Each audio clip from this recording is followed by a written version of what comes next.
Okay, welcome everyone.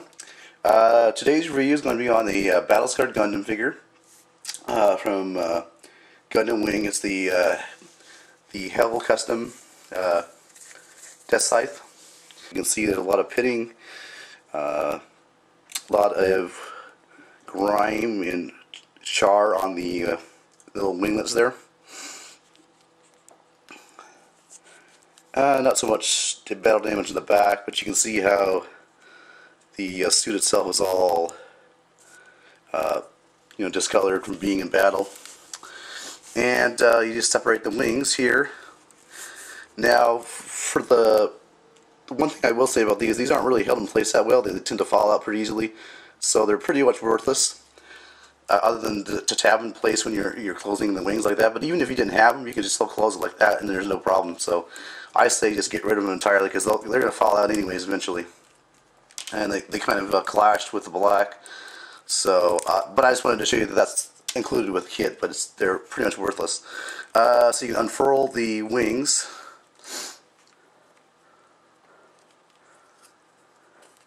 And you can see they are on hinges. Whoops. So they have articulation like that. You can take them off if you want. And you can even take off the whole backpack, I believe. Yep. Not that you want to, because without the wings, what is the Gundam?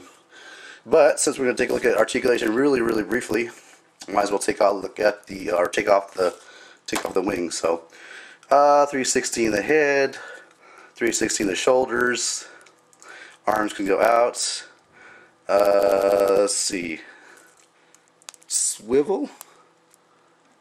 No, there's not a swivel at the upper arm. It's a ball jointed shoulder, and that's it. Looks like. Yeah. Keep in mind, these are before the most modern of the MSIA / robot spirit, so they're not going to have that great of articulation. And his hand just fell off here. And okay. All right, so he lost the hand. He's even more battle damaged than we thought. And yeah, 90-degree bend is all you're going to get from the elbow. If he had a wrist on his right hand arm, I show you this. There's 360 wrist articulation, waist articulation, ball jointed hips, kind of a 90-degree bend in the knee, and then a ball jointed ankle. Skirt armor does move a little bit. Just a soft plastic, kind of a rubberized plastic. And again, like I was saying before, lots of scarring or charring on the mold suit itself. There's actually a pretty good shot of the pit there, where they took a nice shot to the shoulder armor. So, yep, this is the Battle Scarred Deathscythe Gundam from Gundam Wing. Pretty cool. This is actually my first Deathscythe anything, whether it be a model kit or a action figure. So this is my very first Deathscythe Gundam. So I'm pretty pleased about that. He does come with his signature Deathscythe. Before I forget here, so you can see,